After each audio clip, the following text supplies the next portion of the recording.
Fórum, tengo el placer de darles de nuevo la bienvenida al Fórum Europa, la tribuna política que organizamos con la colaboración de Asisa, BT y Red Eléctrica de España. Hoy tenemos la gran satisfacción de recibir como ponente a don Albert Rivera, presidente de Ciutadans, Partido de la Ciudadanía. Le va a presentar, y se lo hemos de agradecer muy especialmente, el que fuera presidente de la Comunidad de Madrid, don Joaquín Leguina. La tribuna es suya.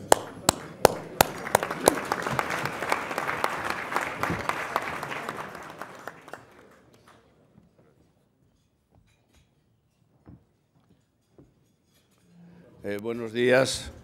Van a disculpar ustedes en mi catarro de garganta porque me he quedado casi sin voz. Lo malo de levantarse para hablar, como diría el difunto presidente Carlos Sotelo, es que a uno le puede entrar la tentación de la elocuencia. No será mi caso.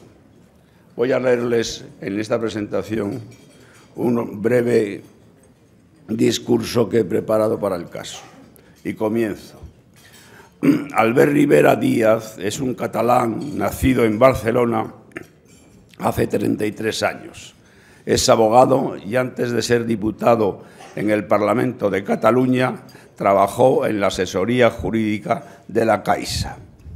Alumno y amigo del catedrático Francesc de Carreras, Rivera fue cofundador de Ciudadanos, partido progresista que contra viento y marea ha conseguido abrirse paso en un ambiente tan cargado, tan exclusivo y tan espeso como el que reina en la política catalana hoy. Oigamos lo que ha dicho a este propósito el propio Rivera.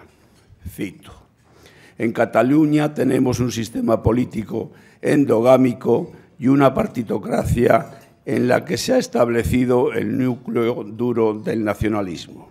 Hay una serie de familias, de partidos políticos y de medios de comunicación que se pliegan a unos intereses muy concretos. También existen entidades civiles que van a toque de pito de la subvención. A eso nos referimos, dice él, cuando hablamos del club. Hasta aquí la cita. Dispuesto a demostrar que hay muchos catalanes que no están abducidos por el nacionalismo, Ciudadanos, el Partido de la Ciudadanía, le está haciendo un gran favor a Cataluña y también al resto de España. Diré por qué. La política catalana ha estado dominada, quizá debiera decir pastoreada, por el nacionalismo. Un nacionalismo que no solo ha cuasi monopolizado la política catalana, también ha invadido la sociedad entera a través de múltiples mecanismos y cuyo objetivo ha sido y es conseguir que las ideas nacionalistas se conviertan no en la ideología dominante, sino en el único pensamiento admisible. El nacionalismo se ha preocupado de que sus sentimientos exclusivos y excluyentes se inyecten en las mentes y en los corazones de los ciudadanos, podríamos decir, parodiando a Beveridge, desde la cuna hasta la tumba. Alzar la voz contra ese discurso tan cargado sentimentalmente es un acto de rebeldía, un grito por la libertad. Y en este asunto no nos debemos equivocar. Oída la orden dada por los nacionalistas de caretas fuera, toda vez que el nacionalismo ha decidido plantear un desafío en firme contra el pacto constitucional que ellos mismos suscribieron en 1978, conviene recordar que la Constitución fue aprobada en Cataluña el 6 de diciembre de ese año con más apoyos que en el resto de España. Ahora que las cosas están claras y que las viejas ambigüedades puyolistas han sido abandonadas, ahora digo, no valen paños calientes. Pasó ya la hora de bailar la yenca y hay que dar la batalla política precisamente allí, en Cataluña, pero no solo allí, también en el resto de España. Por eso, las voces claras y los argumentos políticos de Rivera y de los suyos son un regalo que debemos agradecer. Ya no valen las medias tintas, o se está a favor de la Constitución o se está en contra. Los pasos contados del separatismo son tan obvios que hay que ser muy necio o muy cómplice para no darse cuenta de esa secuencia. Primer paso, derecho a decidir, es decir, un referéndum para separarse. Segundo paso, repetición de la jugada, es decir, de los referendos tantas veces como sea necesario hasta que salga el sí a la independencia. 3. Estado independiente. 4. Anexión de las tierras irredentas, lo que fueron los Sudetes checos para la Alemania hitleriana, Baleares, Comunidad Valenciana y unos trozos de Aragón. Y a partir de los 10 años, Rivera se dedicó a la natación, convirtiéndose en 2 ocasiones en campeón de braza de Cataluña. A los 18 cambió ese deporte por el waterpolo. Pero por suerte para él y para todos nosotros, Albert Rivera sabe nadar, pero no guardar la ropa. Rivera es el único español que sin ser torero ha salido a hombros de una plaza de toros. Fue en la Monumental de Barcelona la tarde del 26 de septiembre del 2010. Pocos días antes se había debatido y votado en el Parlamento de Cataluña una moción prohibiendo las corridas de toros y Rivera dijo en esa ocasión: yo no voy a los toros, pero votaré para que José Montilla, entonces presidente, pueda seguir yendo. De vez en cuando se oyen voces catalanas diciendo: en Madrid no nos entienden. Pues bien, oigamos a Albert Rivera, porque estoy seguro que a él sí le vamos a entender. Muchas gracias.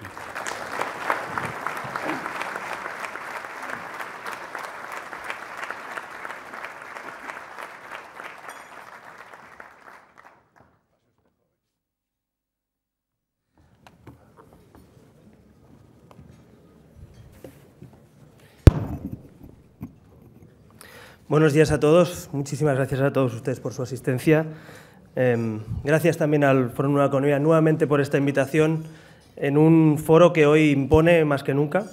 Impone por la de gente que hay en esta sala, impone por los ilustres y las personas que nos acompañan. Y yo quiero agradecer especialmente porque si una cosa me gusta también de hacer este tipo de actos en Madrid es que podemos ver gente de diferentes tendencias políticas, de diferentes procedencias territoriales, debatiendo, hablando, preguntando, cosa que a veces no es tan sencilla en este país. Y me parece que este foro es un ejemplo de eso. Y por eso le quiero dar las gracias tanto al foro como a todos los que han tenido a bien acudir hoy a esta presentación, a esta conferencia, a este coloquio o a este debate. Joaquín Leguina dijo hace unos meses, antes del último congreso del PSOE, le preguntaron en una radio, yo lo estaba escuchando, me gustó mucho, además de que otras cosas en las que coincidimos, le preguntaron qué debería incluir en los estatutos del PSOE. Algunos dicen que si el secretario general debe ser diputado, si no debe ser diputado. Y dijo Joaquín Leguina: hombre, lo que estaría bien es incluir una cláusula que dijera que para ser secretario general se tiene que haber trabajado antes fuera de la política. Y eso lo dijo ya hace un tiempo. Y que pudieras volver luego a la vida pública. Y eso es un ejemplo, una característica, algo que comentó Joaquín Leguina en aquel momento, que hoy comenta mucha gente y que desde luego no es el problema sino consecuencia, un ejemplo de muchas cosas que pasan en este país. Esta semana, sin duda, mejor momento para hablar de la España de los ciudadanos, que es el título que escogía para esta conferencia, no puede ser. No puede ser porque desde luego la ciudadanía está muy preocupada por la convulsión política, está preocupada por la situación de corrupción, está preocupada por la crisis económica y, sobre todo, está preocupada porque no ve soluciones, porque no ve acuerdos, porque no ve una fórmula de entender el país donde se ponga por encima el interés general de los intereses partidistas o personales. Y nosotros creemos que eso es la consecuencia de un sistema político que está llegando a su fin, una etapa de la política española que llega a su fin.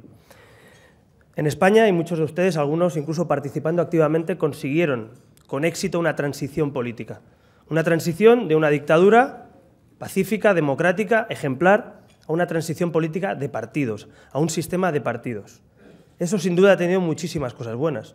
Hoy es fácil sumarse a la crítica porque sí, pero era muy difícil en aquel momento que personas que procedían de dos bandos literalmente de una guerra, que procedían de una dictadura o de la ilegalidad política, que procedían del exilio, que procedían del régimen, se pusieran de acuerdo en una mesa, se sentaran y firmaran una Constitución. La Constitución que nos ha dado los mejores años, sin duda, de la historia de España. Eso es innegable, de paz, de libertad y de bienestar.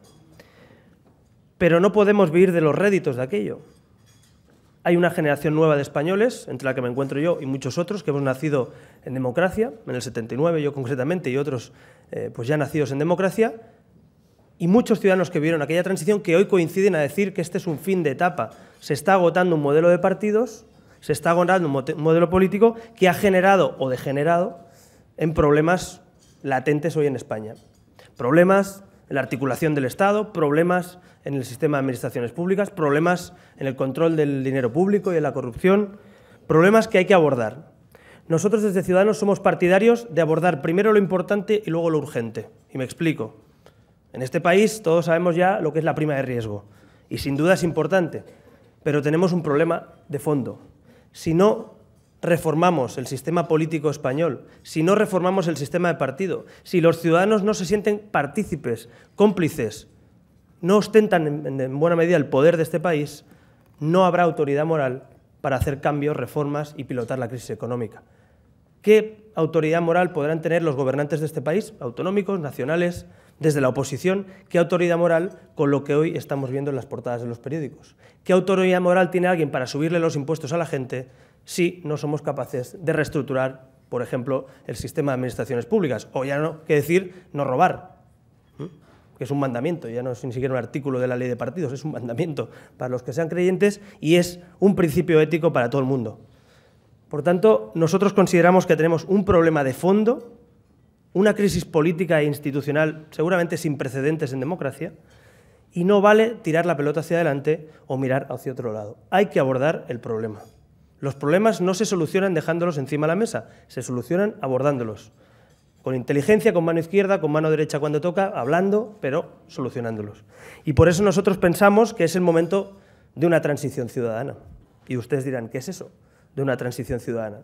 Pues bien, igual que hubo una transición política, como les explicaba y que conocen algunos de ustedes bastante mejor que yo, donde se hizo un sistema de partidos cerrado, atado, era lógico en aquel momento, tenía un sentido transitorio, así consta en el debate constituyente, era un sistema que salía de una dictadura en un país con poca cultura democrática o ninguna, hacia un sistema de partidos. Entregamos, para que nos entendamos los ciudadanos, confiamos en que los secretarios generales o presidentes de esos partidos pilotarían la nave durante un tiempo. Pues bien, ese trayecto ha degenerado en algunas cosas que no nos gustan a la mayoría de españoles. Y por tanto es momento de retomar eso, de retomar el debate y ver cuál es el equilibrio entre ciudadanos, representantes públicos y partidos. Nosotros tenemos algunas ideas que venimos diciendo hace años, 6 años concretamente. Algunos, que hoy dicen algunas cosas en la prensa, que yo me alegro además, porque yo creo que es un triunfo en definitiva de gente que piensa como nosotros, nos han llamado de todo. Decir en este país hace 6 años que el sistema de partidos tenía que reformarse, que había que desbloquear las listas, que no podía ostentar todo el poder de un país, todos los poderes de un país, 2, 3 o 4 secretarios generales, porque eso no era una democracia real, sino era una democracia de baja intensidad. Eso nos llamaban de todo hace 6 años.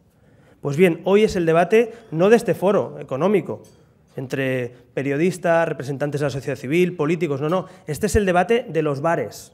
Este es el debate de los restaurantes, de la mesa del trabajo, de las amas de casa, de los ciudadanos españoles. Hoy el debate, con 6 millones de parados, fíjense el detalle, con 6 millones de parados, más de un 24% de paro, la gente hoy habla de la ley electoral en sus casas. Habla del sistema de partidos, habla de la corrupción, del modelo de Estado. Ese es el debate. ¿Qué está pasando? Que la gente está poniendo lo importante incluso por encima de lo urgente que es el pan, el trabajo o poner su empresa en marcha o tener que cerrarla. Imagínense hasta qué punto es importante el debate. Para que alguien que está perdiendo su trabajo, que tiene que pagar más por llevar a sus hijos a la guardería, al colegio, que sufre recortes sociales, que se están viendo desahuciados literalmente, esa gente hoy está debatiendo sobre un modelo de Estado. Oiga, y los que estamos en política y los que han hecho esa transición política de partidos, ¿no se sienten representados y a la vez responsables de hablar de eso? ¿Lo hablan los ciudadanos con la que está cayendo o con la que algunos están liando? ¿Y nadie se siente responsable de coger el toro por los cuernos y debatir eso y sentarnos en una mesa y ver cómo pilotamos esa transición ciudadana? ¿Y por qué tiene el adjetivo ciudadana? Porque yo creo que hay que devolver ese poder que lo debe ostentar formalmente la ciudadanía, pero además practicarlo. ¿Cómo se practica? Hombre, pues con un sistema de partidos de entrada diferente.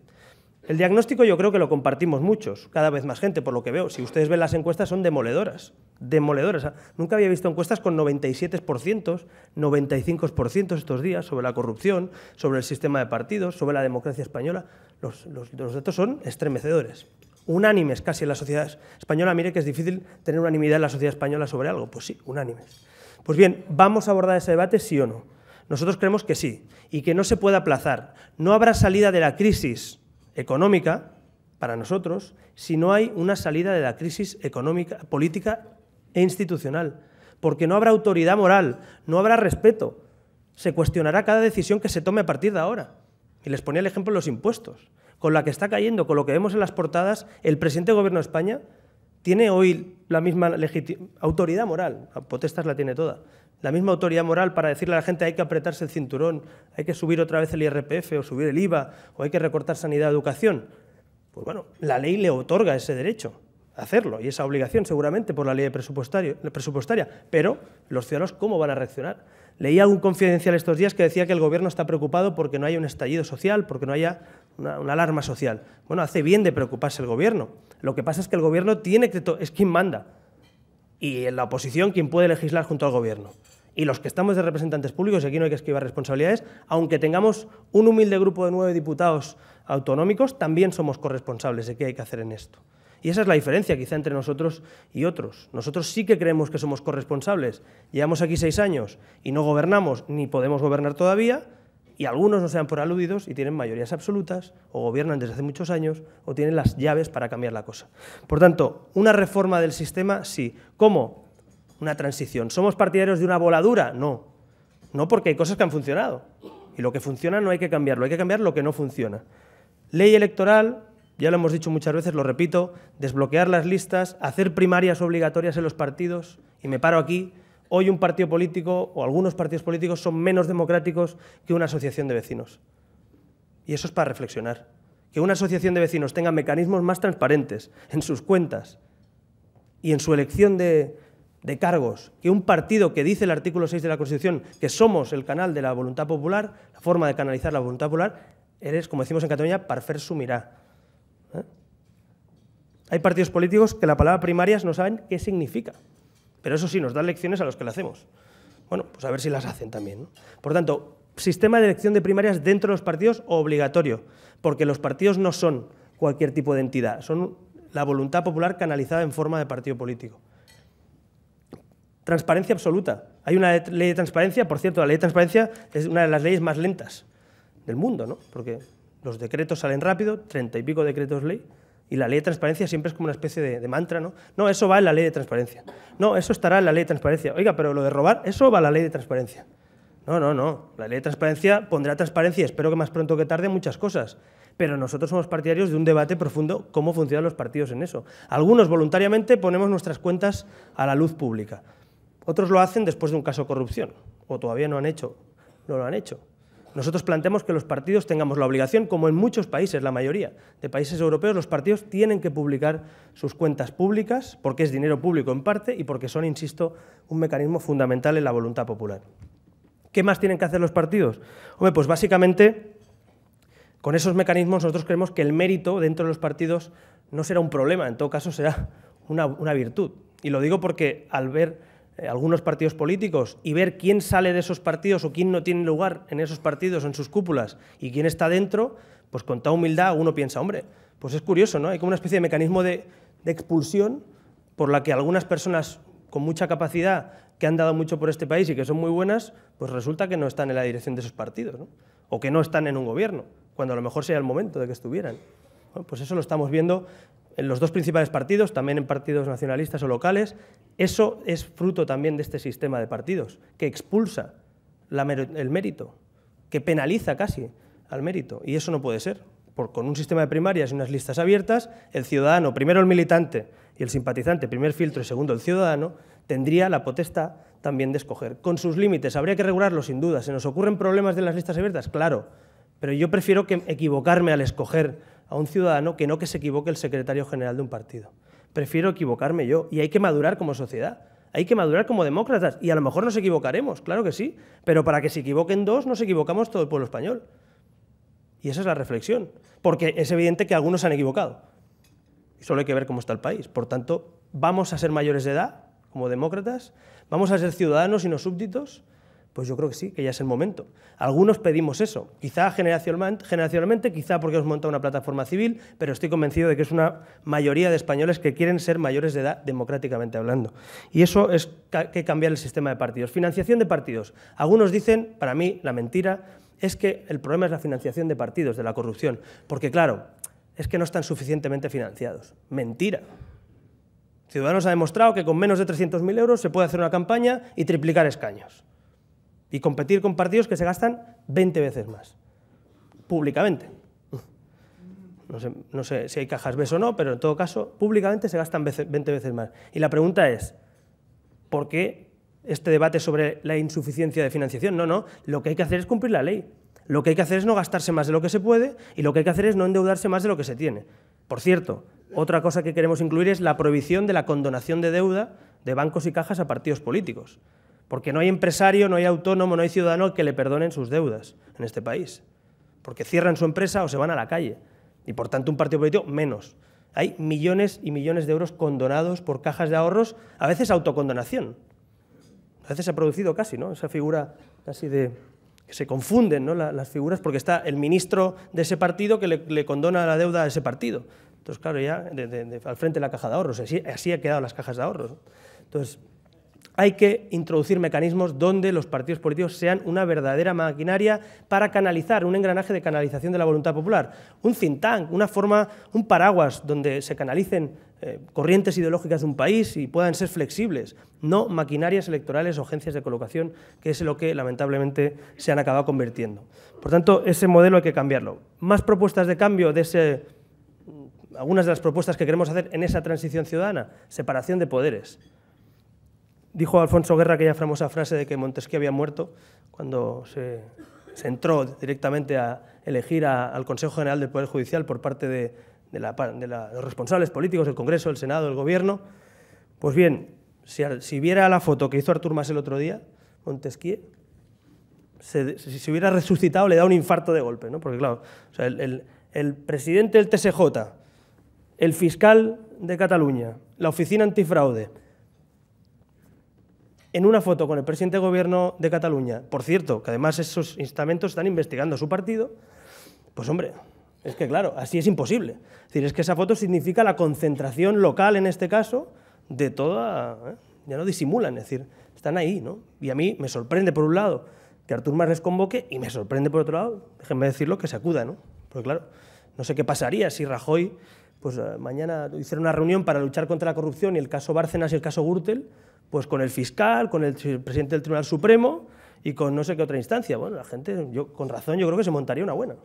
Bueno, pues no pasa nada, ya se ha asumido que esa concentración, esa especie de poder local está ahí reunido. Yo creo que eso no es sano, eso no es bueno y por tanto proponemos que en el Consejo General del Poder Judicial, 35 años después de la aprobación de la Constitución, ya somos también mayores de edad y también los jueces son mayores de edad.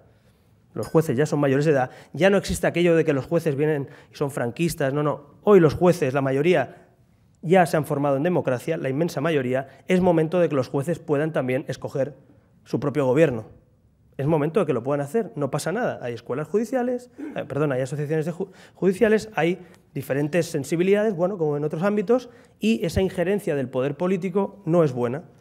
Cuando el señor Zapatero anunció 3 días antes, creo que eran 3, que el señor Díbar iba a ser el presidente en su día, ¿no? Del órgano, pues claro, al final ya no se disimula. Tenemos un sistema que se supone que no es presidencialista, que se supone que es parlamentario y que se supone que hay separación de poderes, pero es que el presidente del Gobierno ya sabe y anuncia y se permite anunciar antes de una votación quién es el presidente del Consejo General del Poder Judicial o quién van a poner en el Constitucional o quién van a poner en el Supremo. Yo creo que eso es un grave error y sobre todo un grave problema para el control también de muchas de las cosas que están pasando. Fiscalía, otro debate que hay abierto. Aquí nosotros también queremos abrir un debate sobre esto. La Fiscalía, como saben, actualmente siempre se ha criticado la dependencia, nombramiento de los gobiernos de turno. Es evidente que ese es un problema. ¿Cuál es la solución? ¿Que sean los propios fiscales quienes cojan? Bueno, es una opción. ¿Que sean los ciudadanos quienes cojan al fiscal general, como en modelo más anglosajón? Bueno, Volvemos a lo de antes. Si maduramos como sociedad, si aprendemos, pues claro que sí. Es decir, yo creo que es momento de empezar a decir, no, eso es muy peligroso porque los ciudadanos, bueno, pues habrá que poner los mecanismos para que los ciudadanos escojan, haya pedagogía y sepan qué significan las cosas, ¿no? O vamos a estar toda la vida tutelando a la ciudadanía desde el poder político. Yo creo que no, que es momento de, en todo caso, hacer pedagogía, poner mecanismos de dar información, pero escoger como ciudadanos. Por eso, ese otro debate también se debe abrir. ¿Cómo tienen que ser escogidos, en este caso la Fiscalía, los jueces? Porque me parece fundamental para esa separación de poderes. ¿Qué más poderes hay que separar? Hombre, los medios de comunicación. Una democracia también se mide por la libertad de prensa y yo creo que en España, entre los medios públicos, que han sido pues, el brazo político en muchos casos, desde los medios de comunicación hasta los concertados, y digo concertados, son todos aquellos subvencionados, es decir, que dependen en buena medida su cuenta de resultados de la subvención pública, pues es difícil morder la mano que te da de comer o controlar al gobierno, claro. Es muy complicado. Y en Cataluña creo que somos un gran ejemplo de eso, ¿no? De cómo hasta qué punto cuando su cuenta de resultados depende de los 10 millones que te caen de subvención cada año, pues hombre, es complicado sacar según qué en la portada. Es complicado denunciar según qué caso de corrupción. Es difícil, entiendo que es difícil porque tiene que cuadrar las cuentas, ¿no? Entonces, ese sistema también es perverso. Yo creo que España tiene que modificar absolutamente su sistema público de medios de comunicación, ir hacia un modelo o alemán, que es el modelo de consorcio único, en el que todos los medios se ponen de acuerdo en un solo consorcio y punto, en el sentido que tienen que ponerse de acuerdo y no duplicar, triplicar este desfase de medios de comunicación que hemos visto en estos años, y los medios privados ser medios de comunicación privados y depender de su cuenta de resultados y no de los presupuestos generales del Estado. Parece fundamental, pero como principio democrático, no solo por una cuestión cultural de los medios, como principio democrático. ¿Qué más debe separarse? Hombre, los funcionarios. Y lo digo porque se ha llegado a un punto en el que la introducción del poder político y los tentáculos de los gobiernos ha llegado hasta poner trabas, dificultar a veces el trabajo de la maquinaria del Estado, que se dice, de los funcionarios, de los jueces, de los fiscales, de los policías, de los servidores públicos. Yo creo que un Estado serio tiene una maquinaria de funcionarios que funciona al margen del color político, que funciona al margen de quien gobierna, que funciona independientemente y casi al margen de lo que diga ese gobierno, porque el ejemplo francés se pone muchas veces con sus pros y contras, pero desde luego eso lo tiene un poquito más claro que nosotros. Aquí no, aquí se ha llegado al punto en el que algunos han utilizado o han intentado utilizar instrumentos del Estado al servicio de su partido o de su gobierno. Yo creo que eso dificulta también esa separación de poderes. Por tanto, hay que ir separando los tentáculos de la política, de la sociedad civil, de los medios de comunicación, del poder judicial, de los funcionarios. Todo esto que les digo dirán ustedes, qué difícil. Difícil, pues volvemos a lo de antes. Si se sientan dos señores, dos de este país, en una mesa, tal y como funciona este sistema hoy, con dos señores, básicamente el secretario general del PSOE y el presidente del PP, con dos señores, todo esto que estamos diciendo, en un cuarto de hora lo acuerdan, si quieren. Claro, el problema es de voluntad política y ahí luego iremos de cómo cambiar esa voluntad política, ¿no? Por tanto, es difícil, claro. Es que no va a ser fácil reformar este país, claro que no. Hay frenos, hay inmovilismo, hay privilegios, hay situaciones privilegiadas desde el punto de vista político o incluso personal, pero eso, si no lo cambiamos, este país no va a levantar la cabeza. ¿Más propuestas de esa transición ciudadana? Bueno, pues nos parece fundamental que haya un pacto entre los ciudadanos también. Es decir, esto no lo vamos a cambiar ni se va a cambiar solo desde un Parlamento. Se puede, sin duda, pero como digo, no hay voluntad política. Volvemos a las trincheras, y hago paréntesis. Estos días, con lo que está pasando en el caso Gürtel, con el caso Bárcenas, con toda la corrupción que sale, algunos intentan volver a alimentar las trincheras ideológicas y políticas artificialmente. ¿Para qué? Para enrocar a la gente. Para defenderte a ti mismo, poniendo a todos tus votantes a defenderte a ti mismo. Y otros al revés, para intentar llegar al poder de una forma diferente, también poniendo a todos tus votantes a presionar a un gobierno. Oiga, eso no es fórmula de gobernar un país ni de hacer oposición desde mi punto de vista, y no pretendemos ni dar lecciones, simplemente es una opinión de un ciudadano español. No es la manera de llevar este país en las trincheras. Las dos Españas ha sido algo que se ha ido llevando durante el tiempo, pero mi opinión es que las dos Españas se han alimentado artificialmente desde la política. Las dos Españas en el 2013 no existen. Existen en los parlamentos, existen en la política, existen, si me apuran, en las tertulias. Pero las dos Españas, sociológicamente, hoy, por suerte, no existen. Ha habido durante muchos años, un buen trabajo de esa transición para crear unas clases medias, para dar un bienestar y unas oportunidades a mucha gente, y eso se ha roto sociológicamente, pero políticamente se ha intentado mantener artificialmente. ¿Qué nos van a contar de las dos Españas a los que hemos nacido en el 79? ¿Qué vamos a mirar al pasado o vamos a mirar al futuro? Bueno, pues parece que hay todavía quien aprovecha esa tensión histórica para poder aprovechar réditos, unos para llegar a los gobiernos, otros para defenderse y atrincherarse en errores o en corruptelas o en otros ámbitos. No nos vale ese modelo y, por tanto, hay que acabar con esas dos Españas e ir a una sola España. Y luego entraremos, porque es el título de la conferencia, la España de los ciudadanos.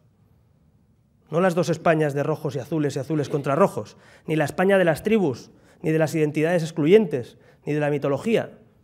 No, una España, la de los ciudadanos. Esa es la que queremos, esa es la que necesitamos, esa es la que quizá esa transición política empezó, lanzó, pero ha ido degenerando, moviéndose y no hemos conseguido esa España de ciudadanos libres e iguales que algunos queremos, que algunos deseamos, que algunos anhelamos. Como le decía, más posiciones en esa transición. Pues habrá que hacer un pacto entre ciudadanos, habrá que transmitir eso a los ciudadanos, y los ciudadanos tendremos que ser mayores de edad también, como les decía. Tenemos que pasar de la indignación a la ilusión, del cabreo legítimo con lo que está pasando a la esperanza de cambiar las cosas. Y ahí creo que los que hemos nacido en este caso en el siglo XIX, no, el siglo XXI, tenemos esa obligación.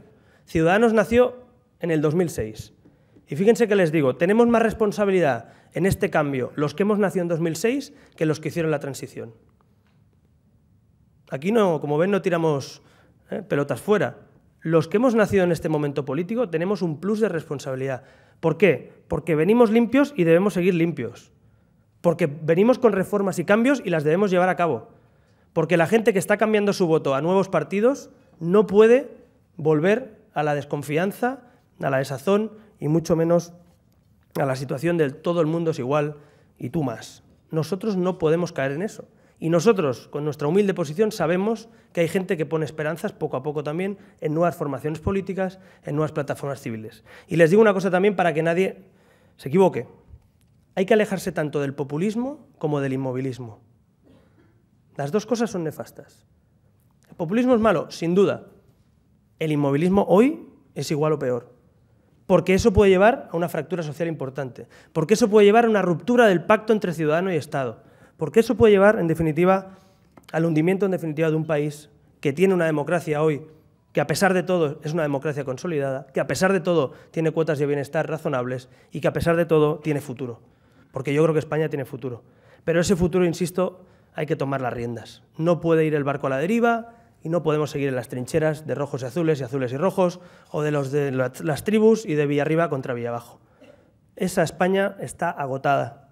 Esa España ha tenido un trayecto. Aquí acaba el trayecto. No sé si en 2013, o en 2014, o en 2015, pero debe acabar ese trayecto y empezar uno nuevo, entre todos. Y en eso también quiero, yo creo que reconocer algo que a veces no se hace. Hay gente que desde esos partidos políticos que han llevado esta transición y han nacido y son hijos de la transición, hoy están sabiendo ver el cambio. Y lo están sabiendo ver. Es verdad que cuanto más libres son y más capacidad tienen, más fácilmente lo plantean. Aquí Joaquín pues, ha sido uno de los que también lo ha hecho. Hay otras personas que veo en la sala que también han alzado la voz o como mínimo están diciendo que así no, que esto tiene que reformarse y por tanto en esa reforma yo creo que no solo cabemos todos, sino tenemos que estar todos. Los que sean capaces de sumarse al cambio y los que propiciemos, aceleremos y expliquemos cómo debe ser ese cambio. Todos, los que seamos capaces de ver ese cambio, debemos estar en el mismo barco que es España. Ahora, les digo una cosa también, igual, los que no quieran ese cambio se van a quedar atrás. Esto va a ser un tsunami ciudadano. Y el tsunami ciudadano hay que canalizarlo en ilusión, en esperanza y en reformas. No podemos pretender que este tsunami inunde o pueda romper ni la convivencia, ni la cohesión social, ni mucho menos la cohesión territorial. Por tanto, en ese sentido, yo creo que las reformas son la solución. Y volviendo a y abriendo ese campo, porque fíjense que le estoy hablando de la reforma en definitiva de España, dirán ustedes, hombre, este señor que está de presidente de un grupo parlamentario en Cataluña, que dan la cara allí con la que ha liada en Cataluña, todavía no ha dicho ni palabra de Cataluña, ¿no? Pues lo he hecho con toda la intención. Porque es que los que representamos esta plataforma civil, partido político que se llama Ciudadanos, estamos convencidos de que la solución a lo que está pasando en Cataluña está en Cataluña, políticamente hablando, pero es una solución nacional. Si reformamos España y hacemos de España un proyecto de futuro atractivo para el conjunto de españoles y para una generación de españoles que hemos nacido especialmente en democracia, este país tendrá futuro y los proyectos separatistas de separación, de secesión, de fronteras, yo vaticino que se diluirán si somos capaces de hacer una España atractiva para todos. La solución no es jugar en el tablero de ajedrez del nacionalismo. José Bono, que está aquí, lo ha explicado alguna vez. Ha dicho, no hay que superar a los nacionalistas siendo más nacionalistas que ellos, sino que hay que plantear una alternativa y ganarles en las urnas. Pues eso es. Eso es lo que hay que hacer en Cataluña, que es lo que está haciendo Ciudadanos, es decir, no jugar en el tablero de ajedrez o en el escategoris del nacionalismo y decir, oiga, no, es que el tablero del ajedrez es la Constitución, el tablero del ajedrez es España y Europa. Y en este tablero, este es nuestro proyecto para Cataluña dentro de España y dentro de Europa. Pero no en su tablero de ajedrez o en su marco mental de los països catalans y de las naciones identitarias y de la mentalidad única. No, ese no es el tablero de ajedrez. El tablero de ajedrez es la realidad. Todo eso es ficción. Lo que pasa es que, claro, si juegas en ese tablero, que es lo que le ha pasado desde mi punto de vista a otros partidos políticos, pues siempre te ganan la partida.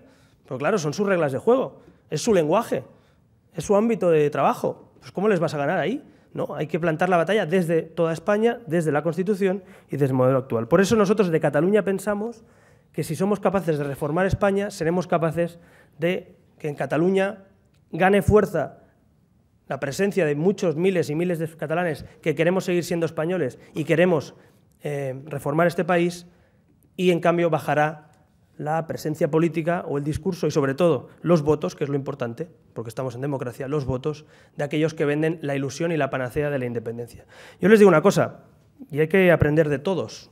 El independentismo, el nacionalismo, ha hecho una cosa para ellos muy bien, que es aprovechar una coyuntura de desastre, en términos económicos, aprovechar una España que se hunde desde el punto de vista político en estos momentos, lo aprovechan y dicen, nosotros tenemos un proyecto que es la Cataluña-Estado y que es la independencia. Eso sí, mienten cada día.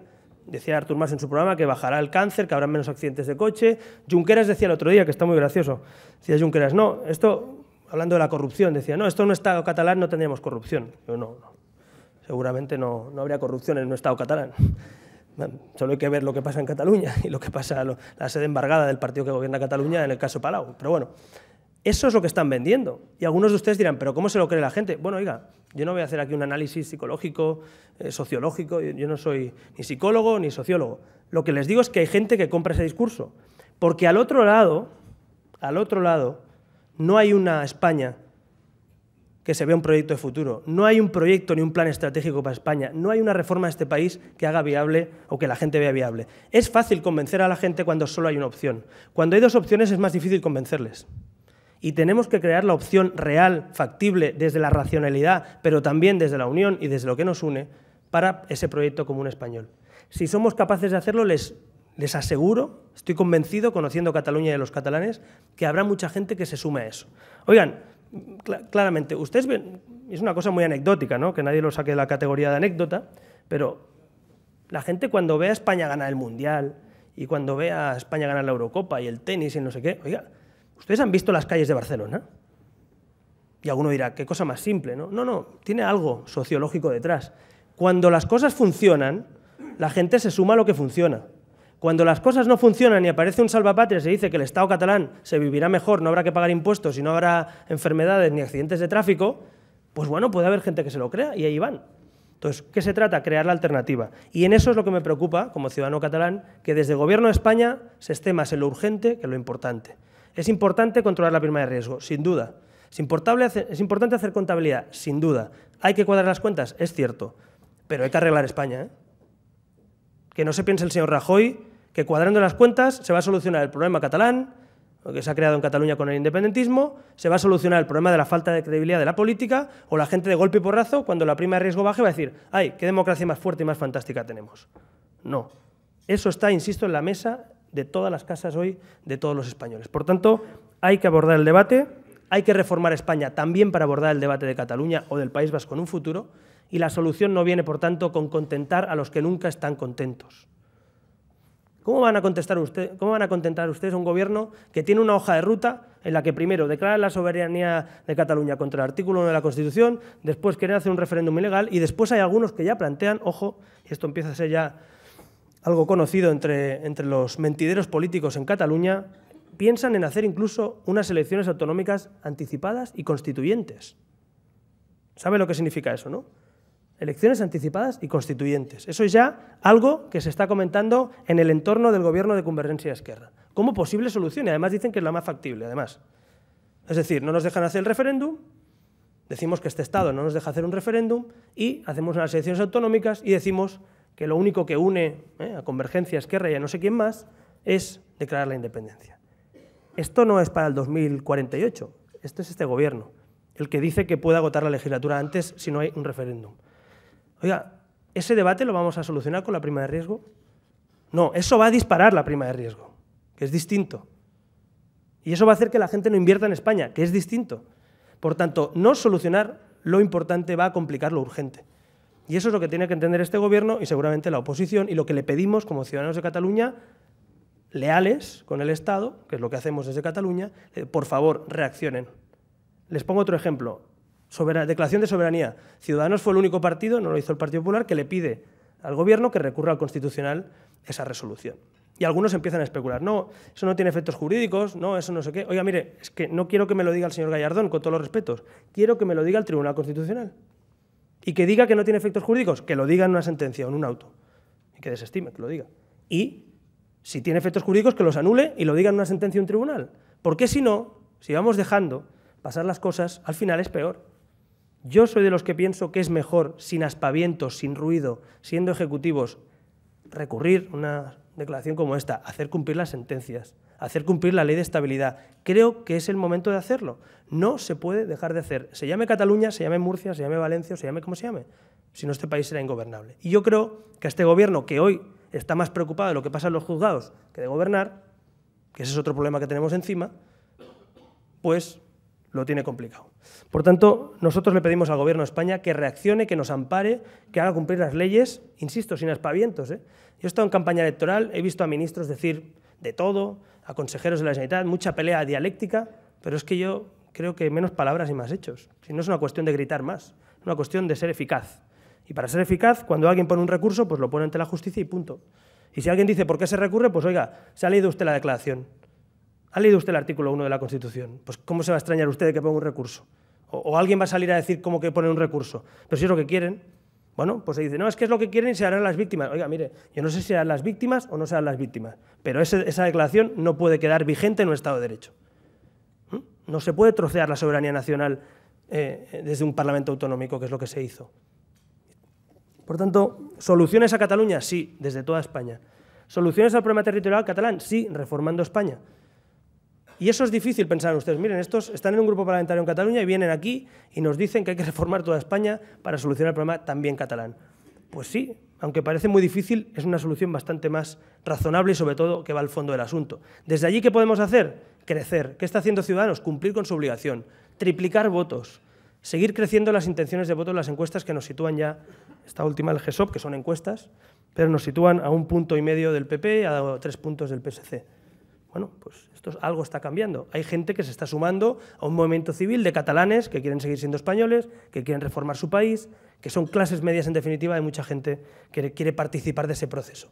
¿Qué va a plantear Ciudadanos en Cataluña? Un plan estratégico para Cataluña, dentro de España y dentro de Europa.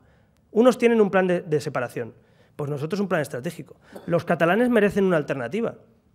Muchos catalanes silenciosos que no hacen manifestaciones, que no ponen banderas independentistas en su balcón, que no hacen declaraciones de insumisión, muchos de esos catalanes merecen y merecemos una alternativa. Y esa alternativa que en el tablero de ajedrez que decía antes no han sido capaces hasta la fecha de PSC y PP articular, la estamos articulando desde la sociedad civil. La estamos articulando. La fórmula de pactar con el nacionalismo está agotada. Y si no, a los hechos me remito. Tripartitos, ya sabemos cómo acabó la historia. Pactos de CiU con el PP, ya sabemos cómo acabó la historia. No, hay que pactar con ellos para que se moderen. Pues vaya moderación. Una declaración de soberanía, la primera en la frente. Pues claro, El PP ha gobernado 2 años con CiU y gobernó casi 8 años. El tripartito fue un desastre conocido por todos, gobernado por socialistas como Montilla o Maragall. Oiga, pues ya se ha acabado esa fórmula, hay que buscar otra, esa es un desastre, ya lo hemos visto. Hay que articular una alternativa que algún día gobierne Cataluña con el respeto a la Constitución, al Estatuto Autonómico, al autogobierno catalán dentro de España y dentro de Europa. ¿Que a eso se sumarán PSC y PP si Ciudadanos lo lidera y seguimos creciendo? No tengo ninguna duda. No les quedará otra. No les quedará otra. El otro día, en la votación que hubo, y yo lo recordaba, antes nos quedamos 3 señores votando solos. El PP pactaba cosas con CiU y el PSC, para no ser menos que CiU y que los nacionalistas, pues 2 tazas. Oiga, el otro día, pues sí es verdad que el PSC es difícil de prever lo que van a hacer sus diputados, ¿no? Pero por lo menos 3 partidos políticos, o por lo menos sus direcciones, decidimos votar en contra de aquello. Oye, pues bien, mejor. ¿Somos menos de los que votaron lo otro? Claro. Pero es que por ahí se empieza. Eso es lo que está consiguiendo también Ciudadanos, arrastrar a nuestras posiciones constitucionalistas al PSC y al PP. Y eso es muy importante, porque esos partidos, aunque han perdido fuerza electoral algunos, o aunque se han estancado otros, también es importante que vean que ahí está una parte de Cataluña. Por tanto, las soluciones políticas, nosotros nos comprometemos con ustedes, con todos los españoles, a trabajar en Cataluña por esa alternativa y les pedimos abiertamente apoyo. ¿Y qué apoyo? Pues que tengan en cuenta que hay ahí un grupo de gente, un grupo de hombres y mujeres que están trabajando por esa alternativa y que además vamos a intentar arrastrar a nosotros, a los partidos que han estado un poco despistados en los últimos 20 años. Vamos a intentar arrastrarles, que lo estamos consiguiendo. ¿Cómo? En las urnas. Cuanto más votos ganemos nosotros, más se acerca la gente. Antes nos decían de todo, ahora ya vienen y se reúnen, oye, ¿qué vamos a hacer? Oye, ¿qué vamos a votar? Oye, pactamos esto. Bueno, eso es la política, conseguir con la fuerza de los resultados, influir, cambiar las cosas. Esa es la política de Ciudadanos en Cataluña. Pero insisto, aquí en Madrid, desde toda España, hay una responsabilidad histórica en el momento que vivimos de reformar este país y de hacerlo con mano izquierda en la política y en la otra mano la ley. En una mano la política y en la otra mano la ley. Vamos finalizando y me gustaría hacer una última reflexión, pues casi personal y casi de partido también en este caso, ¿no? Miren, nosotros nacimos hace 6 años, y aquí está Francesc de Carreras también, uno de nuestros fundadores, Javier Nar, que estaba en aquella presentación también, veo gente que conozco también aquí en Madrid, que conocéis a Ciudadanos. Nacimos hace 6 años diciendo que habría que recuperar el principio de realidad en la política catalana en este caso. Dijimos que habría que regenerar la vida pública española y que había que defender la unión y la cohesión social y territorial de este país. Hoy ese debate es el debate nacional. 6 años después, lo que unos señores hicieron en un manifiesto, hoy es el debate nacional de este país. Lo supimos ver, nos dimos cuenta, no lo sé, ojalá nos hubiéramos equivocado, pero es el debate nacional. ¿Qué queremos hacer desde Ciudadanos? Colaborar. ¿Colaborar en eso? Que en España esa transición ciudadana tenga a partidos como nosotros y otros, y plataformas civiles, y gente que diga, si no haces política, la hacen por ti. Vamos a hacer política, vamos a participar cada uno en su manera. Y en eso, insisto, contamos con todos aquellos que sepan ver el cambio también desde los partidos que han hecho la transición de partidos. Hay que sumar fuerzas. No es momento de dividir fuerzas, es momento de sumarlas. Es momento de reflexión, de autocrítica, pero también de propuesta. Y en eso cuenten con nosotros. Ese es el mensaje que también les vengo a decir hoy aquí. Cuenten con nosotros para sumar fuerzas en todo lo que implique política nacional, en el sentido de que nos importa España porque nos importa Cataluña y al revés. Miren, yo soy barcelonés en Cataluña, catalán en España, español en Europa y europeo en el mundo. Y no quiero dejar de ser ninguna de esas cosas. No lo vamos a dejar de ser. Vamos a trabajar para que no dejemos de ser ninguna de esas cosas. Y en eso, esa reflexión, les digo pues que un humilde abogado de 33 años y un grupo de compañeros, amigos de Ciudadanos que hoy son más en un Parlamento, que van a ser más en las alcaldías, esa gente, catalanes que quieren seguir siendo españoles, les dice hoy a toda España, cuenten con nosotros, piensen en nosotros, reformemos este país para pensar también en muchos miles y miles de catalanes que quieren esa reforma y muchos miles y miles de españoles que también la piden. Nosotros, en definitiva, representamos esa sociedad civil catalana que no vive de la subvención, sino que quiere soluciones.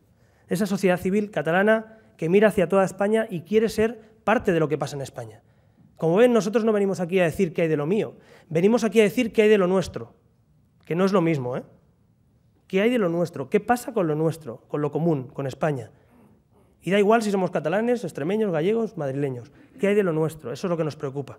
Y estamos convencidos además de que lo que pasa en nuestra tierra es, en buena medida, problema y solución que también tiene que ver con el qué hay de lo nuestro. Nosotros estos días hemos acabado, hay muchos de nuestros actos en Cataluña recordando una frase que resume lo que sienten muchos catalanes y que yo quiero decir aquí hoy en este ámbito, y fíjense, en catalán. Saben que nosotros hablamos en castellano muchas veces en el Parlamento y hemos conseguido con normalidad hacer eso. Pues bien, fíjense, mucha gente nos decía el otro día en un discurso, dice, da gusto ver a un español hablando catalán. En un discurso, digo, bueno, es una buena reflexión. Tenemos que entender que la lengua catalana es una lengua española, que es de todos y que cuando es utilizado como un patrimonio cultural y un elemento de comunicación es magnífico. Cuando es utilizado como un elemento de identificación, de exclusión, es nefasto. Por tanto, si me permiten, me dirigiré estas últimas palabras diciendo que aquello de que Catalunya és la meva terra, Espanya és el meu país i Europa és el nostre futur. Moltes gràcies.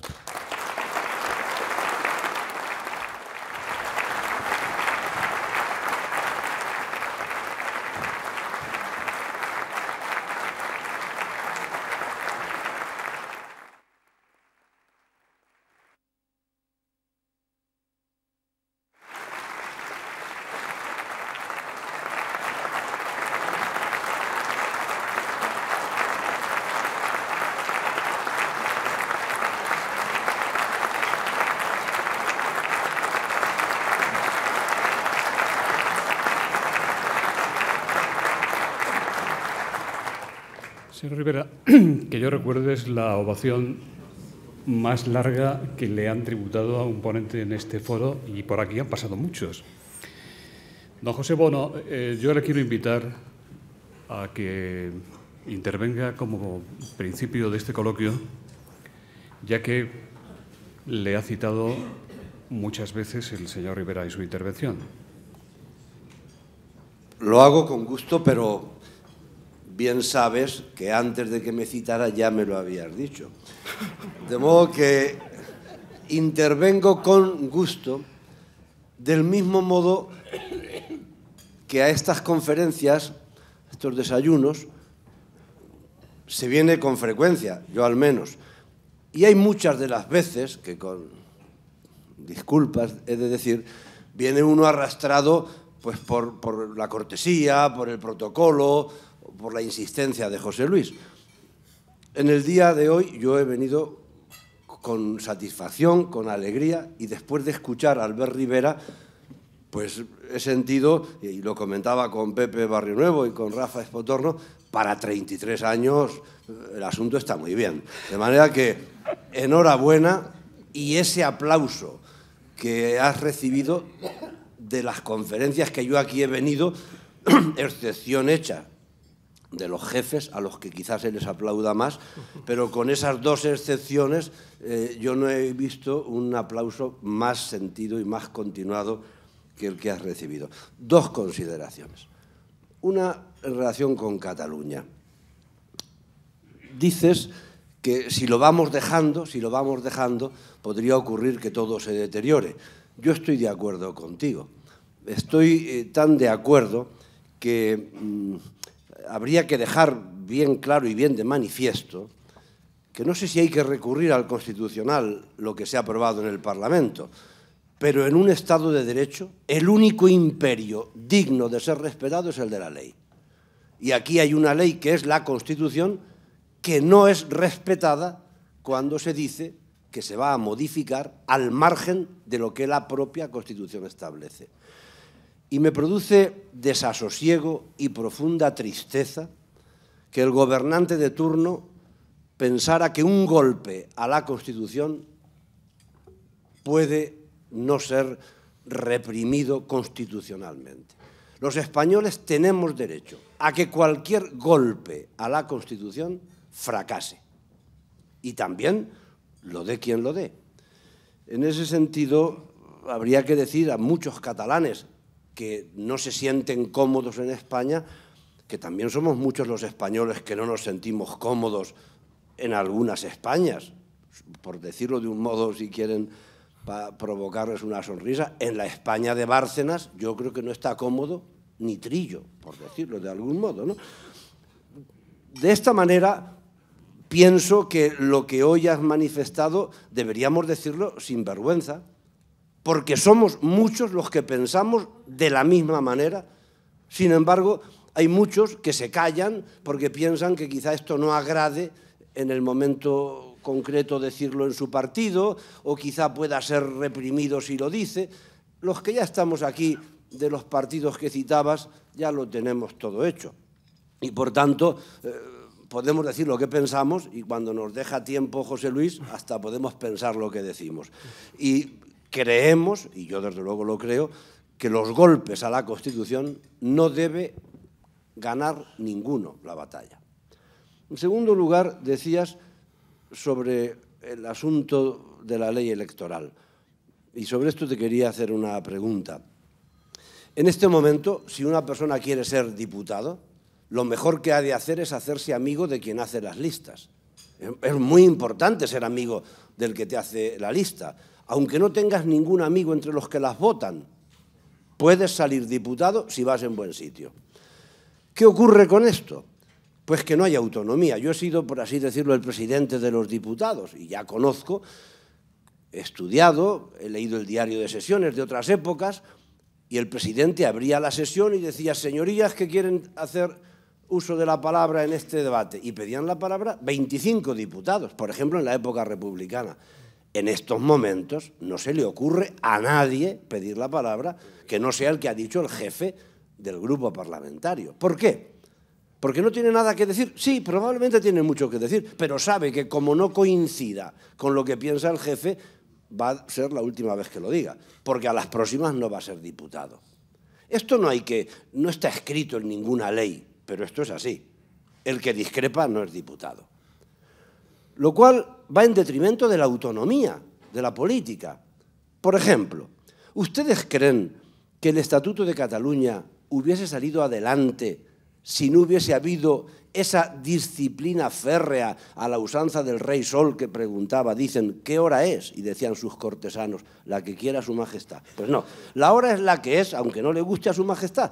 Y el Estatuto de Cataluña se hizo una encuesta por la Generalitat y los catalanes, ¿no? El resto de españoles, decían que estaba en el lugar 24 de su interés, ¿no? Y aquí se planteó como si fuese cosa de vida o muerte. Felizmente, yo era ministro cuando se plantea y felizmente no era ministro cuando se publica, porque estuve en contra de aquel texto y lo sigo estando. En la medida en que se impusieron unas iniciativas que no eran del consenso generalizado. Bien, de esta manera yo lo que digo es, habría que cambiar la ley electoral como dices, pero has dicho que habría que desbloquear las listas y hacerlas abiertas. Ojo, las listas del Senado son desbloqueadas y abiertas y pasa lo mismo que en el Congreso. Es decir, la cultura política impuesta lleva a que abrir las listas no valga de nada. ¿Por qué? Pues porque el poder de los partidos, de las cúpulas partidarias, está por encima. Mi criterio, es la pregunta, ¿no crees que sería mejor ir a sistemas combinados, como por ejemplo el alemán, en que se elija al diputado por distritos uninominales? Es decir, que cada distrito elige a un diputado, el sistema es mayoritario, pero que se corrigiera con un sistema proporcional, por ejemplo, de listas nacionales o de listas regionales, para que al final, cuando se reúna el Parlamento sea pues, la voz de 300 o de 400, pero no de 3. Como presidente de los diputados, 4 años, doy como testimonio que lo que ocurría en la Junta de Portavoces, que se reunían 7, es lo que ocurría luego en el Pleno. ¿Para qué iban a ir aquellas criaturas al Pleno si ya se sabía lo que iba a ocurrir, les gustara o no les gustara? Luego, por tanto, es la pequeña matiz que yo haría en cuanto a las listas. Yo creo que no solamente abiertas y bloqueadas, sino cambio del sistema electoral en profundidad. Y nada más. Estoy prácticamente de acuerdo con todo lo que has dicho, excepto, con perdón, se ha ido ya, presidente de la Audiencia Nacional. En relación con los jueces, yo haría alguna matización, pero eso es para otra conferencia. Gracias. Bueno, pues contestando a la pregunta de Pepe Bono, en primer lugar, esto es lo bueno de lo que estamos hablando, es decir, que el expresidente de las Cortes y presidente de la Comunidad Autónoma de Castilla-La Mancha esté hoy planteando también aquí y hablando de esto, que la expresidenta de la Comunidad de Madrid la escuchaba estos días también decirlo, otros expresidentes también. Aquí, el expresidente de la Comunidad de Madrid también ha dicho cosas en algún sentido en el funcionamiento de los partidos. Eso es lo que necesita España, que nos sentemos a hablar de esto. Pepe, no sé si hay un sistema de listas abiertas que puedes poner al lado a qué territorio perteneces o qué distrito, creo que se hace en algún país, o puedes ir al sistema con doble lista, como bien explicabas, alemán, donde hay una lista nacional y una lista uninominal o distrito mayoritario al nivel sistema inglés, para que nos entendamos, ¿no? Yo creo que, sinceramente, nosotros lo hemos debatido en nuestro partido. En principio planteamos lo de abiertas con la connotación o con la explicación territorial. Tienes razón lo del Senado, pero también vamos a ser justo lo que tú decías. ¿Qué cultura democrática y qué voluntad política? Pues claro, las listas al Senado es que hay partidos que envían las crucecitas marcadas en el sobre. Claro, y encima ponen por orden alfabético de manera que queden todos juntos los senadores. Entonces, claro, es decir, la gente en el Senado, fíjate hasta qué punto, yo me acuerdo, la Entesa, que tú lo conocerás, que hicieron, no creo que con tu voluntad, pero a tu pesar, el tripartito entre PSC, Esquerra y Iniciativa, si no recuerdo mal, se presentaban juntos al Senado. Y socialistas que pensaban que votaban al señor Zapatero en su día, estaban votando a independentistas en el Senado, con listas abiertas, porque la Entesa enviaba, como otros grupos, pues eso, ¿no? Por tanto, fíjate hasta qué punto estás votando a un señor, ya no de tu partido que no te guste, a un independentista siendo socialista. Pues eso es lo que pasaba, ¿no? Por tanto, cultura democrática, todo lo es, pedagogía sí, pero dejemos que los ciudadanos aprendamos a cómo hay que hacer y votar, que aprendamos a exigir. Yo te pongo un ejemplo. Este último viernes, los viernes de cada mes, Ciudadanos está haciendo algo parecido a esos distritos en el Parlamento. Tuvimos a más de 100 ciudadanos convocados por redes sociales debatiendo sobre un pacto contra la corrupción sentados en los escaños, con los diputados de Ciudadanos. Cada viernes por la tarde hay puertas abiertas del grupo de Ciudadanos con sus votantes a debatir los temas, asuntos que están encima de la mesa. Eso es voluntario. A ver si nos copian. Ojalá nos copien, si es que nuestra voluntad es que nos copien también. Pero eso no es malo, cada viernes nos vemos. Ahora, eso sí, nosotros podemos mirar a los ojos a nuestros votantes. Es decir, y explicarle, y si nos riñen porque nos hemos equivocado, pues que nos riñan. Oye, ¿por qué habéis votado esto? ¿Por qué no habéis votado aquello? Bueno, oye, es que para eso me pagan el sueldo, ¿no? Para que me pidan explicaciones. La accountability que dicen los anglosajones es fundamental. Aquí no hay accountability, aquí no hay rendición de cuentas, como tú bien explicabas, más que a un secretario general. Armando García dice, desde la foto de usted con el torso descubierto en su primera campaña electoral hasta hoy, se ha podido apreciar que usted ha crecido políticamente y que su discurso es más denso y patriótico, de modo que usted dice a la gente del PP y en parte también a la del PSOE lo que quieren escuchar de sus respectivos líderes. ¿Qué puede Ciutadans hacer con los 9 escaños que ha ganado en el Parlamento catalán? ¿Son suficientes o son insuficientes para impedir las decisiones del rodillo CiU y ERC? ¿Qué juego de coalición tiene usted? ¿Hay posibilidad de consenso entre Ciudadans, PSC y PP en posiciones en las que coinciden o es que realmente no coinciden en nada? Bueno, yo creo que hay que hablar claro. Las matemáticas y la aritmética es evidente. No tenemos suficientes. 9 no son suficientes para frenar a la mayoría absoluta que constituye hoy CiU y Esquerra. Pero sí que es muy importante cualitativamente que haya una voz que consiga que haya 41 votos en contra y no 3, que es lo que había antes, o 9 en este caso. Es decir, es importante nuestra capacidad de influencia en las urnas, que es donde les duele, vaya, hablando claro y en plata, es donde sufren, el sistema de este partido es donde sufre básicamente es en las urnas. Por lo tanto, en cuanto tú creces y otros bajan, pues ahí toman nota y dicen, bueno, ¿qué hacemos para recolocarnos? Bueno, pues vota con nosotros, que es lo que está pasando, un poco intentamos incluso voluntariamente hacer con el PSC y con el PP. ¿Voluntad de consenso, posibilidades? Bueno, nosotros estamos dispuestos a hacer ese plan estratégico alternativo para Cataluña. Una Cataluña abierta a España y a Europa. Una Cataluña próspera económicamente y socialmente. Y una Cataluña que, sobre todo, tenga muy claro que el futuro no está en la separación, sino en la unión. Parece fundamental. O sea, plantear la separación en pleno siglo XXI como una solución es absurdo, pero no defender que la unión es mejor que la separación es más absurdo. El otro día un diputado, no me acuerdo ya quién me lo decía, me decía que eso, una entrevista, perdón, decía que es que eso, que nosotros tenemos un discurso muy moderno, esto sitúense en el ámbito, digamos, nacionalista, un discurso muy moderno con la regeneración democrática, pero cuando lleguen ustedes al discurso nacional es un discurso muy retrógrado, muy antiguo, ¿no? Y él defendía la separación. Digo, hombre, la separación y la secesión es bastante más antiguo que la unión y la integración y la globalización. Por tanto, yo estoy convencido de que la Unión Española y Europea es el futuro y que la separación, secesión, tribal, identitaria, no tiene ningún futuro. Por tanto, en ese sentido hay que defender sin complejos que la unión es mejor que la separación. Y en eso, si PP y PSC se dejan vuelven del despiste y se ponen a rueda nuestro, perfecto, ese será un logro nuestro. Si no lo hacen, cabalgaremos y conseguiremos más votos e intentaremos hacerlo nosotros. Es decir, no hay tiempo que perder, no podemos esperar a que se ponga de acuerdo el señor Navarro con no sé quién en su partido o a que el PP deje de ofrecer cupos o no sé qué singularidades y plantee una alternativa, ¿no? Si lo hacen, yo estaré, desde luego, y nuestro grupo encantados de sumar sin complejos. Sabemos al lado de quién podemos estar y al lado de quién no. Le leo la nota que nos pasa Alberto Recarte. Dice: no te dejes manejar por los viejos políticos como Bono. La única posibilidad de cambio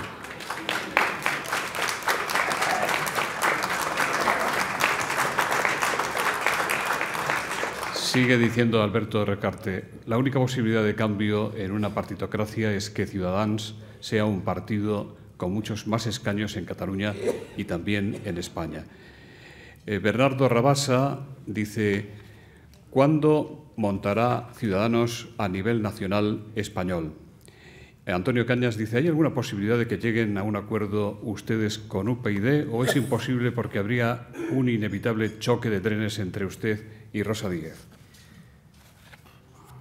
A ver, en primer lugar, lo de dejarse, ¿cómo ha dicho la palabra? Viejos políticos. Viejos, no, pero dejarse, ¿qué? Hay un verbo que no me... Dejarse, ¿dónde está? Manejar, creo que decía. Manejar. Bueno, a mí solo me maneja mi mujer. y no, ahora fuera de bromas. Desde luego, a mí me parece... Fíjate que te digo, a mí me parece que ser humilde y escuchar y aprender de gente que tiene experiencia es mucho mejor que ser prepotente y dar lecciones a la gente. No es nuestro estilo. A partir de ahí, evidentemente, Ciudadanos es un proyecto que, si algo ha demostrado, es independencia de todos los poderes fácticos, otros partidos, de todos. Hemos demostrado que cabalgamos de la mano de los ciudadanos que nos votan, de nadie más, que no es poco. Por tanto, en ese sentido, yo lo veo un poco, no sé si al revés, pero sí que veo que a mí me parece bien que Esperanza Aguirre diga que hay que hacer listas abiertas. Me parece bien que José Bono está aquí escuchando una humilde conferencia de un diputado catalán y estando de acuerdo en que hay que reformar algunas cosas. Por tanto, aquí no se trata de pasar cuentas de quién ha estado dónde y qué ha hecho, sino se trata de pedirle a esa gente, como les decía, que si son capaces de tener capacidad de influencia en una parte de la sociedad, en sus partidos, para que se sumen a este cambio, ese será un logro también de Ciudadanos. Si lo conseguimos, pues lo que decía antes, aquí no se trata de ponerle crucecitas a nadie, porque entonces también en este país, con todo lo que ha pasado hasta ahora, no se salva a nadie, ni siquiera nosotros, que también hemos cometido errores, ¿no? Por tanto, no se trata de poner crucecitas, sino de escuchar, tomar nota, buscar aquello que nos une y lo que no nos une, pues discrepar abiertamente, ¿no? En ese sentido, no, sin complejos, lo digo al revés. Creo que desde nuestra humilde posición, escuchar, aprender de lo que se puede aprender y discrepar de lo que no se esté de acuerdo nos parece fundamental. ¿Se ve usted mucho con doña Rosa Díez? No, me he visto en alguna ocasión y voy a hablar muy claro en eso. Yo lo de choque de trenes es una frase que la verdad es que no es muy afortunada. En este caso no hay choque de trenes, lo que hay es una voluntad unilateral de no sumar fuerzas, legítima desde el punto de vista del partido, a mí me parece que equivocada, lo he dicho hoy, lo he dicho muchas veces y creo que ahora más que nunca, desde el punto de vista nacional. Es decir, yo creo que ahora mismo el momento histórico y político que vive este país, lo pedía antes incluso de gente que ha estado en otros partidos, ¿cómo no pedirlo de quien funda un nuevo partido, ¿no? Por eso digo que los que fundamos nuevos partidos en el siglo XXI tenemos un plus de responsabilidad y a mí me parece que Ciudadanos la está ejerciendo tendiendo la mano, abriendo puentes, siendo humildes y diciendo que aquí estamos para colaborar, ¿no? ¿Puedo entender que es doña Rosa Díez la que pone dificultades? No, dificultades no. Es decir, está en la hemeroteca hasta 3 veces. Es decir, no quieren sumar fuerzas con otros partidos o con Ciudadanos en este caso. Yo digo, yo no me meto en casa a los demás cómo se autogestionan. Lo que digo como político que representa un partido, sobre todo como ciudadano español, es que me parece que ha llegado el momento, tal y como está este país, de sumar fuerzas. Y si se lo pido a gente incluso que ha salido o ha estado o está en el PP o en el PSOE, ¿cómo no se lo voy a pedir a gente que ha fundado un partido nuevo que ha salido del PSOE? Por tanto, es evidente, ¿no? Pero, insisto, no hay nada nuevo, simplemente una posición de pensar más en el interés general que en el interés del partido. Yo soy presidente de un partido y aquí están mis compañeros diputados, algunos de ellos, y lo saben, y son igual que yo en ese sentido. Nos importan más las ideas y las personas que los partidos. Y fíjense que estamos orgullosos de lo que hemos logrado y que Ciudadanos es como nuestro hijo, en sentido literal casi, porque hemos nacido, ¿no? Pero estamos absolutamente convencidos de que lo importante es reformar este país, porque además les recuerdo que algunos sí que estamos en Cataluña dando la cara allí. Lo digo porque, claro, es decir, yo he dicho que no daremos lecciones a nadie, pero una pequeña lección sí que podemos dar, que es ser alternativa al nacionalismo de 32 años en el Parlamento de Cataluña y triplicando votos y dando la cara. Entonces, yo solo pido un poco de respeto por eso y a partir de ahí que la gente valore si hay que unir fuerzas, si hay que sumar. Me parece que en este momento es importante, ¿no? Tomás Colindres dice, El País publica hoy que la dirección del Partido Popular se indigna con la deslealtad sin límites de Esperanza Aguirre al propugnar la dimisión de la ministra Mato. ¿Usted, como muchos del PP, cree que doña Esperanza aprovecha en su favor cualquier debilidad del partido y que ella, en su pasado o su pasado a ella, no le permite dar lecciones? Mire, a mí me cansa mucho el debate este de los partidos. Es decir, antes lo hemos hablado con Pepe Bono y con Esperanza Aguirre. A mí lo que me gusta es escuchar a Esperanza Aguirre decir algo que no se lo había escuchado mucho y que lo ha dicho públicamente y que creo que tiene el olfato político y me da igual el motivo.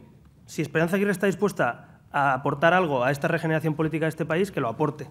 Y si lo tiene que aportar alguien que esté en esta sala, que lo aporte. Y si alguien puede influir para que esos partidos cambien su rumbo, que lo hagan.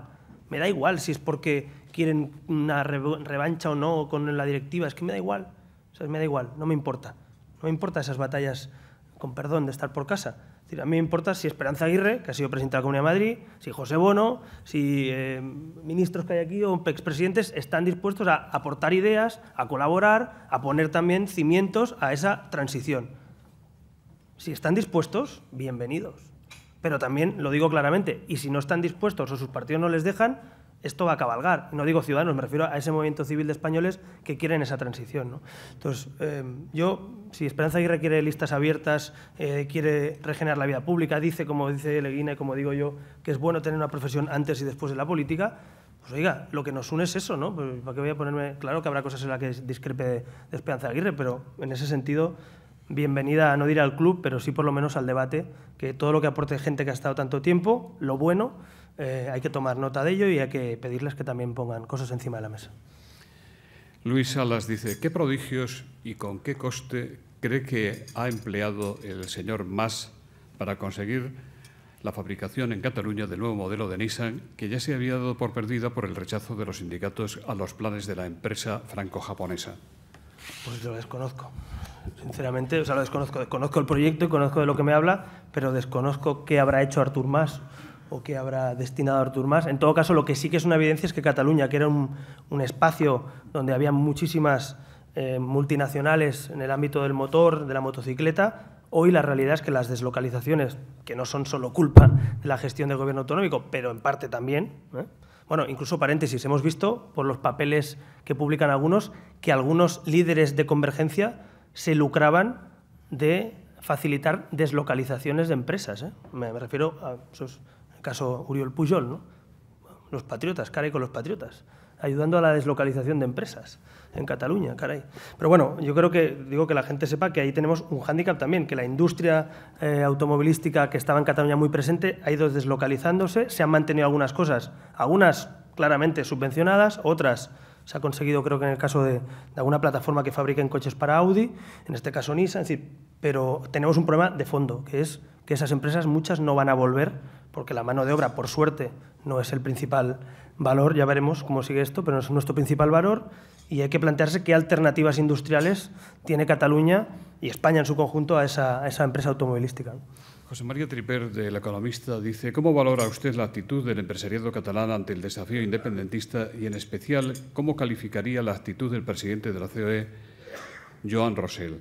¿Comparte usted la propuesta de una consulta dentro de la legalidad que recoge el documento reciente del Círculo de Economía y del exministro Josep Piqué? Bueno, yo creo que el empresariado en general, yo nunca le he pedido a un empresario, quizá porque respeto mucho que crean puestos de trabajo, pagan impuestos, y además soy hijo de pequeño comerciante o de pequeño empresario, nunca le pediré a un empresario que sea un héroe, ni que se haga política. Le pido que pague impuestos, que lógicamente mantenga los puestos de trabajo y que se le facilite ese trabajo para mantener esos puestos. Ahora bien, estamos en un momento excepcional. Algunos tienen planes de declaraciones unilaterales de independencia, y no hablo, insisto, de aquí 30 años, sino de aquí 1 o 2 años. Entonces, frente a eso, algunos deben saber que la no posición o el silencio también tiene consecuencias y que el no decir nada ante la inseguridad política y jurídica que genera eso, pues tiene consecuencias. Y eso quiere decir que deban mojarse, ellos sabrán. Yo he hablado estos días con más empresarios seguramente que en 6 años. Porque hay preocupación, porque también nos ven como una alternativa, ¿cierto? Y realmente en el empresariado catalán, claro que hay preocupación mucha, pero yo creo que hasta ahora se ha movido siempre sotoboche, y es momento quizá de que esa gente diga, oiga, esta inestabilidad política y jurídica que se va a generar aquí, en términos económicos, fíjense que les digo, es decir, al margen de quien vote, al margen de los sentimientos, esta inestabilidad es mala y eso es un dato objetivo, eso no es una opinión. Dicen, no nos metemos en política. Ojo, la inseguridad jurídica y política, el factor riesgo, el factor país está en cualquier contrato. Yo he trabajado en los servicios jurídicos de una entidad financiera que financiaba en todo el mundo y había una cláusula que ponía factor riesgo y factor país, y se valoraba desde la lentitud de los tribunales hasta la expropiación en algunos países, hasta el riesgo de guerra, hasta el riesgo de conflicto político o la inseguridad jurídica. Eso está con un valor, incluso con seguros, en los contratos. Eso tiene un coste. Y las empresas tienen que decirlo, no desde el punto de vista ideológico, sí desde el punto de vista económico. Por tanto, si no lo dicen, pues puede ser demasiado tarde, es verdad. Yo espero conseguir también, poco a poco entre todos, que no haya miedo a eso, que por lo menos consigamos que, aunque haya miedo, se diga públicamente.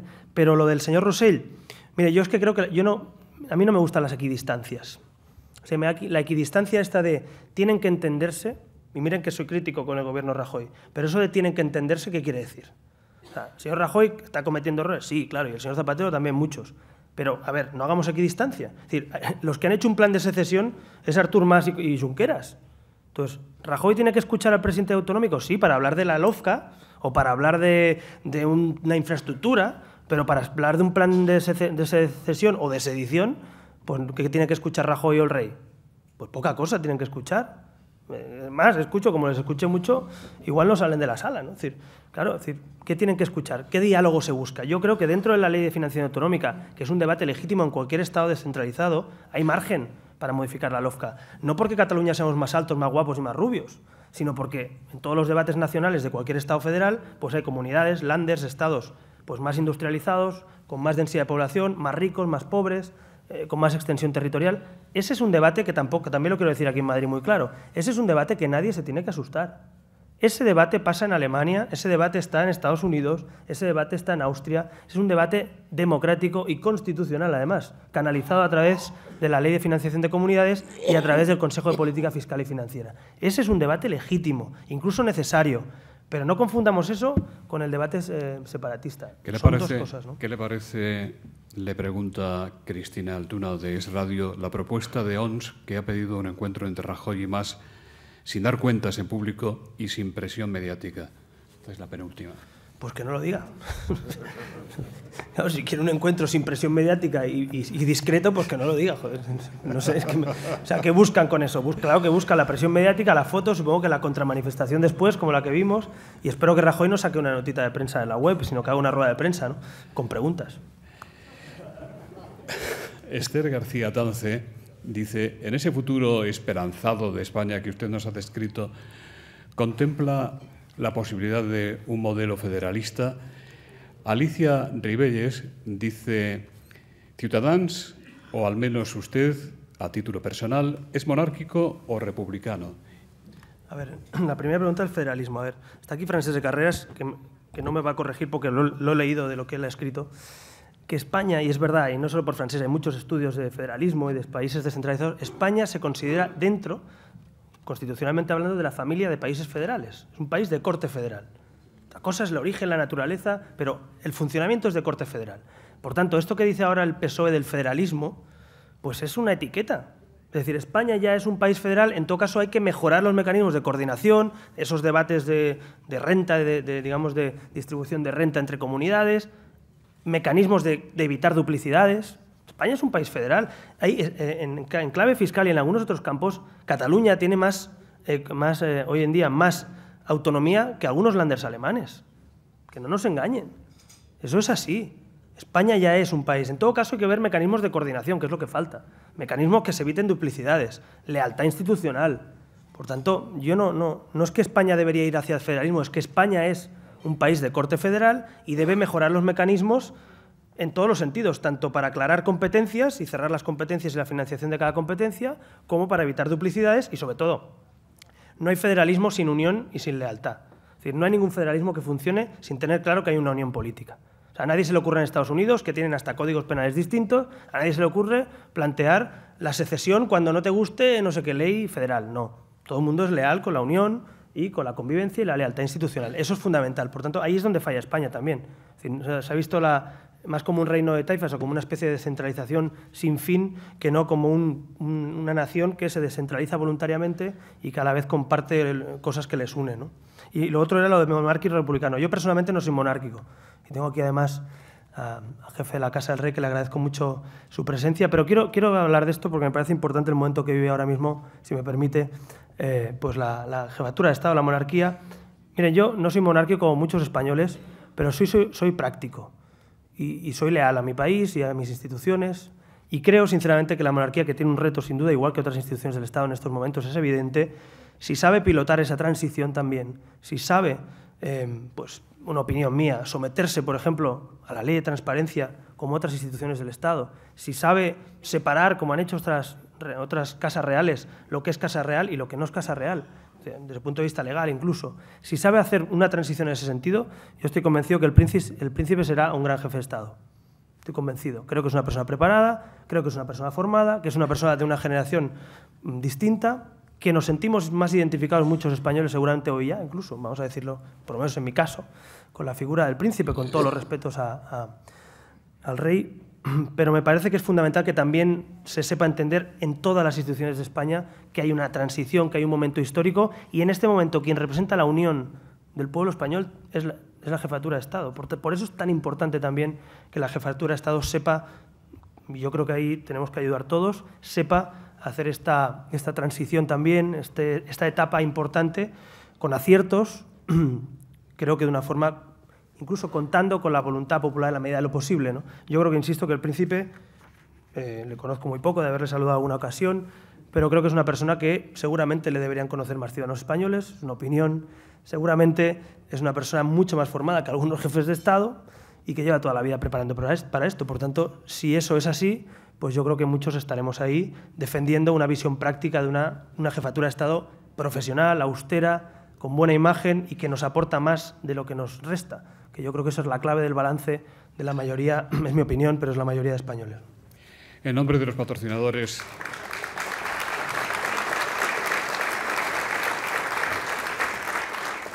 En nombre de los patrocinadores del Fórum Europa, Red Eléctrica, Asisa y BT, el director de esta última, don Jorge Vela, va a cerrar el acto. Estoy muy de acuerdo con Joaquín Leguina en que hoy creo que todos los asistentes hoy le hemos entendido todos perfectamente. Le felicito por su reciente éxito electoral, por sus iniciativas y por su discurso, que es un discurso, en mi opinión, coherente, plural y, en definitiva, de libertad.